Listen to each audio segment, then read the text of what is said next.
All right, folks, get ready, because today we're delving into a case that's just as chilling as it is gut-wrenching. This isn't just another crime story. This is a real-life nightmare of Matthew Farwell, a man who took his oath to serve and protect, but instead became an embodiment of betrayal and horror.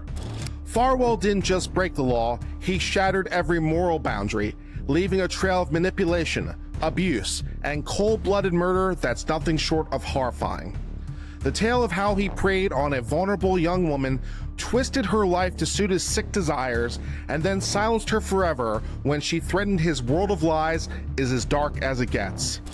But that's only just the beginning. As we unravel this story, you'll see how Farwell's actions didn't stop at murder. He meticulously covered his tracks, using his knowledge as a police officer to stage a crime scene, destroy evidence, and deceive investigators. This isn't just a case of an ordinary rogue cop.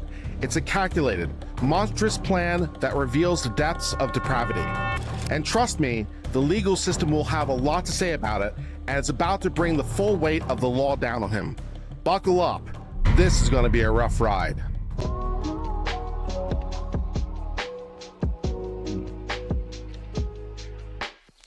Matthew Farwell is accused of committing some of the most reprehensible acts imaginable, all while hiding behind the shield of his authority as a police officer. The government's case against Farwell paints a picture of a man who groomed a vulnerable young girl, Sandra Birchmore, beginning when she was just 15 years old. Farwell didn't stop there. Oh no, he continued to exploit her, manipulating her with the power dynamic that came with his badge and uniform. And when Birchmore became inconvenient for him, when she became pregnant and started sharing details of their relationship with others, Farwell made the chilling decision to end her life. This wasn't just a spur-of-the-moment act. This was premeditated, calculated, and executed with cold-blood precision. He strangled Birchmore to death and then staged the scene to make it look like self-harm. The levels of depravity here are almost beyond comprehension. But we're not just talking about a single act of violence. This case is a web of manipulation, exploitation, and obstruction of justice that goes far beyond the initial murder. Let's break down the legal theories in play and why Matthew Farwell's actions are more than just criminal. They're a betrayal of everything a law enforcement officer is supposed to stand for. All right, let's take a look into the legal quagmire that Matthew Farwell has found himself in. When you look at the charges, you see this isn't just about murder. It's about a systematic abuse of power and a relentless effort to cover up his heinous actions. And let me tell you what, the law is about to come crashing down on him like a ton of bricks. At the heart of this case is a charge of murder with the intent to obstruct justice by killing a witness, under 18 U.S.C. 512. This statute is designed to nail individuals who kill someone to prevent the truth from coming out, and that's exactly what the federal government says Farwell did. After years of exploiting Sandra Birchmore, he couldn't risk her talking to anyone about it, so he decided to silence her permanently. The government is going to have a field day proving intent here because Farwell's actions scream premeditation. He didn't just kill, he orchestrated the scene to make it look like she took her own life, all in an effort to escape the consequences of his own despicable actions.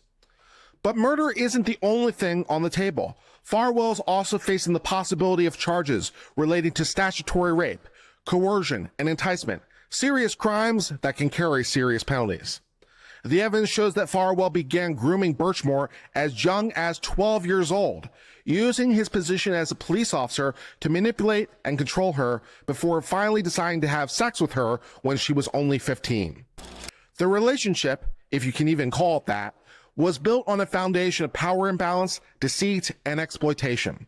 Farwell's actions weren't just morally bankrupt, they were criminal, and the law is recognizing that. And there is also the wire fraud angle. You might be wondering how wire fraud plays into all this, but actually it's pretty straightforward legally. Farwell is alleged to have used electronic communications to further his scheme, erasing evidence, keeping Birchmore under control, and trying to cover his tracks.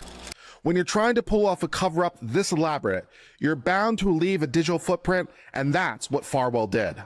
So we've got murder, potential statutory rape, coercion, enticement, wire fraud, all wrapped up in a toxic mess that Farwell created. But it doesn't just stop there. Farwell's crimes didn't just violate ordinary law, they tore at the very fabric of constitutional rights since he acted as a police officer.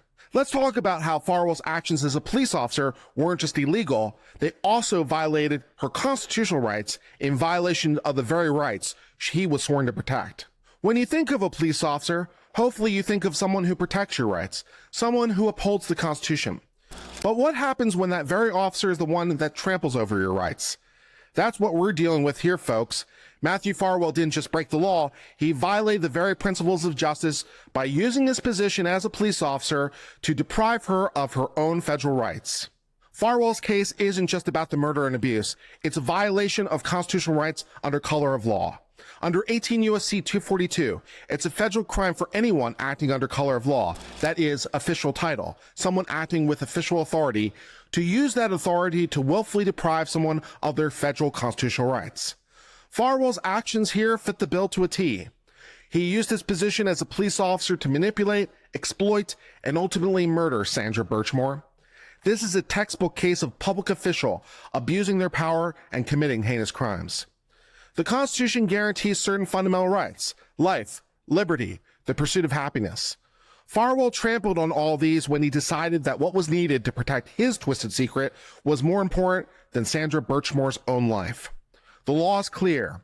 When a public official uses their power to violate someone's rights, they face serious consequences.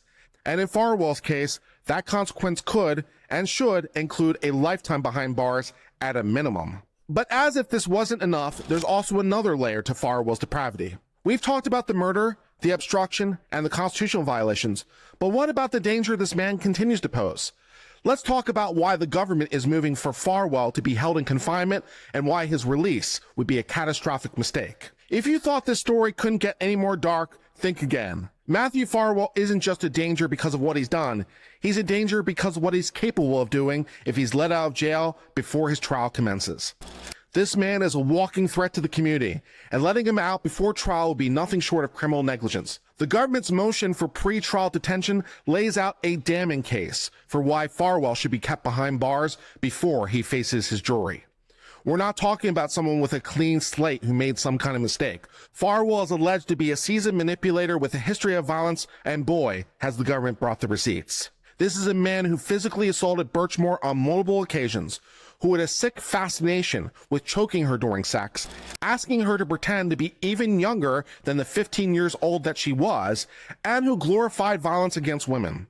The text messages recovered from his phone paint a disturbing picture of a man who enjoyed inflicting pain and fear on his young victim. And let's not forget, he had access to firearms. 10 of them, to be exact, registered to his own home. This is someone who knows how to use these weapons, as well as knows how to use explosives, who has training both from the military and law enforcement, and has shown a willingness to use violence and corruption to get whatever he wants. But it isn't just about the physical danger that Farwell continues to pose. This is a man who's already gone to great lengths to obstruct justice. He lied to investigators, tampered with evidence, destroyed text messages, and did everything in his power to avoid facing the consequences of his action. If he is released, there's every reason to believe he'll continue to obstruct justice, perhaps even escalating his efforts to cover his tracks now that his own life is on the line. And let's not forget the psychological manipulation. Farwell spent years grooming and controlling Birchmore, starting from early as age 12, when he was 26. If he's released, what's to stop him from trying to manipulate other potential witnesses? What's to stop him from continuing the cycle of abuse and violence that he's already shown himself well capable of? So what's to be done with a man like Matthew Farwell? The answer seems clear. Pending his trial, he should be locked up and the key thrown away. Matthew Farwell isn't just an anomaly, he could be a symptom of a much larger problem. When the people we trust to protect us become predators, it shakes the very foundation of our justice system. Farwell's case might just be about one bad cop, but it could also be about the dangers that arise when power is abused and accountability is lacking. So what can we take away from all this?